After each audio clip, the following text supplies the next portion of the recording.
ડેડિયાપાડાના ધારાસભ્ય આમ આદમી પાર્ટીના ચેતરભાઈ વસાવા આજે છોટાઉદેપુરની મુલાકાતે છે અને તેઓએ જનરલ હોસ્પિટલની મુલાકાત લીધી છે। તેમના સાથે જ આપણે વાત કરીશું। ચેતરભાઈ, ખાસ કરીને તમે જનરલ હોસ્પિટલની મુલાકાત લીધી છે, શું અછત જોવા મળી? અમે આજે છોટાઉદેપુર જિલ્લાની મુલાકાતે હતા। અહીંના ઘણા આગેવાનો મારી પાસે રજૂઆતો લઈને આવ્યા ત્યારે અમે જનરલ સિવિલ હોસ્પિટલની મુલાકાત લીધી છે। ત્યારે અહીંયા જનરલ સર્જક, ગાયનોલોજિસ્ટ, આંખના ડોક્ટર જેવા અનેક શાખાના મુખ્ય અધિકારીઓ પણ આજે અહીંયા મહેકમ ખાલી છે। જે સાધનો જેમની ખૂબ જ જરૂર હોય આ વિસ્તારને, એવા સોનોગ્રાફી હોય, સિકલ સેલ એનેમિયાનું સાધન હોય, એવા અનેક સાધનો આજે ચાલતા નથી, એમના ટેકનિશિયનો નથી। ત્યારે અહીંયા આવીને અમે જોયું, હજારો લોકો સારવારના અર્થે અહીંયા અપેક્ષા લઈને આવે છે, પણ નાના નાના રિપોર્ટો કરાવવા માટે એમને બરોડા મોકલવામાં આવે છે। ત્યારે પ્રશ્ન એ ઉપસ્થિત થાય છે, અમારે ત્યાંથી આટલી બધી રેતી જાય છે, છોટાઉદેપુરના ડીએમએફ ફંડ કરોડોમાં આવે છે, તો આ ફંડમાંથી અહીંયા પૂરતા સાધનો મૂકવામાં આવે અને જે ડોક્ટરોની જગ્યાઓ ખાલી છે એ જગ્યાઓ ભરવામાં આવે। એ બાબતને લઈને આવનાર દિવસોમાં અમે સરકારમાં રજૂઆત કરીશું। બીજી ગંભીર બાબત અહીંયા એ ધ્યાનમાં આવી છે કે જેટલા પણ સ્ટાફ નર્સો છે બધા ટ્રેનિંગવાળા મિત્રો છે। જે કાયમી કરાર આધારિત નર્સોની ભરતી થઈ છે એમનું શોષણ કરવામાં આવે છે। અહીંયા કોઈ બહારની એજન્સીના અંડરમાં એ લોકોને નિમણૂકો આપવામાં આવી છે, એ લોકો ઓછો પગાર આપીને વધારે કામ કરાવીને એમનું શોષણ કરી રહ્યા છે। બિલકુલ, ખાસ કરીને જે તમે મુલાકાત લીધી, અહીંયા કેટલાક લોકો એવું પણ કહી રહ્યા છે કે સમયસર દવાની બારી નથી ખુલતી ને કેટલોક સ્ટાફ છે તેમના લીધે એમને 100 કિલોમીટરનો વડોદરાનો કે બોડીલોનો ફેરો લગાવવો પડતો હોય છે અને ઘણા પૈસા પણ ખર્ચ થતા હોય છે। આ બાબતને આપને શું નોંધ લીધી છે ને સરકારમાં આ બાબતે આપ કેવી રજૂઆત કરશો? અહીંયા જે કેસ બારી છે અને ફાર્માસિસ્ટ જે દવા આપવાની વાત કરે છે, તો એ લગભગ 12:30 કે 1 વાગ્યાથી બારી બંધ કરીને સાંજે 4, 4:30 વાગે આવે છે, એવી ફરિયાદ અમને મળી છે। અહીંના આરએમઓ સાહેબને અમે રજૂઆત કરી છે કે ફાર્માસિસ્ટ અને કેસ બારીના ટેકનિશિયનને સૂચના આપી દે અને બપોરે 1 વાગે બંધ કરે છે તો ફરી 2 વાગે ચાલુ કરીને લોકોને એમના સમસ્યા હાલાકી પડે છે એમાંથી નિવારણ લાવે, એવી અમે રજૂઆત કરી છે।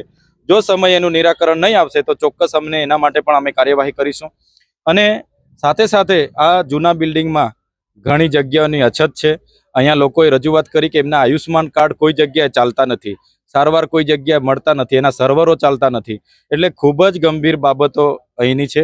એટલે અમે ચોક્કસ આરોગ્ય મંત્રી ઋષિકેશભાઈ પટેલ સાહેબને અને એમના જે સેક્રેટરી છે જે ત્રિવેદી સાહેબ, એમને પણ અમે વાત કરીશું અને અહીંના લોકો માટેની જે પણ મૂળભૂત સુવિધા છે તાત્કાલિક ધોરણે અહીંયા ઉપલબ્ધ થાય એ અમે આવનાર દિવસોમાં માગણી કરીશું। અગર નથી કરતા તો દિન 15 પછી ફરી અમારે અહીંયા આવીને જલન આંદોલન લોકો માટે કરવું પડશે। બિલકુલ, ખાસ કરીને અહીંયા અંતરિયાળુ વિસ્તારો છે, ઘણી વખત જે આપ જોયું હશે કે એવા દ્રશ્યો સામે આવતા હોય છે કે ઝોલીમાં લઈને મહિલાને પ્રસૂતિ ઉપડે ત્યારે ઝોલીમાં લઈને જવું પડતું હોય છે। ત્યારે તુરખેડા ગામની એક ઘટના બની, મહિલાએ પોતાનો જીવ ગુમાવ્યો છે, આ બાબતે આપ શું કહેશો? આદિવાસી વિસ્તારમાં તમે જોયું હશે એટલું બધું પાણી વીજળી ઉત્પન્ન થાય છે। જીએમડીસીમાંથી એટલો બધો કોલસો, આંબા ડુંગરમાંથી યુરેનિયમ નીકળે છે, છોટાઉદેપુરમાંથી આટલી બધી રેતીની લીજો ચાલે છે।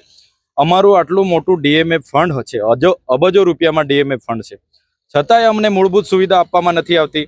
તુરખેડા ગામમાં રોડ ન હોવાને કારણે સગર્ભા મહિલાને પ્રસૂતિની પીડા ઉદ્ભવે છે અને ગામ લોકો એ મહિલાને સારવાર માટે 108ને ફોન કરે છે, 108 પણ પહોંચી નથી શકતી, પછી એને ખભે લઈને નીકળે છે, એને લાવતા રસ્તે મહિલાનું મૃત્યુ થાય છે અને બાળક જન્મે છે, એણે ગુમાવી દીધી છે, એનો પરિવાર વિખરાઈ ગયો છે।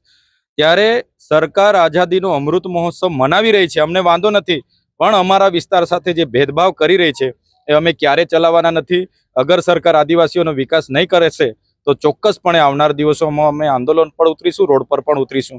આ અમારી વરવી વાસ્તવિકતા છે।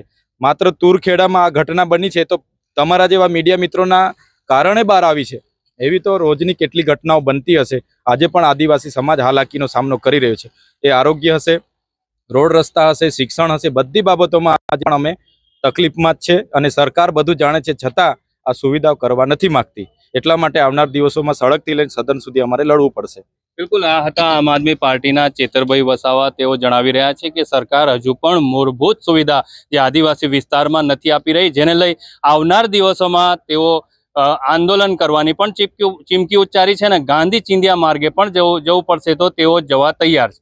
રફીક મકરાણી, નિર્ભય ન્યૂઝ, છોટાઉદેપુર।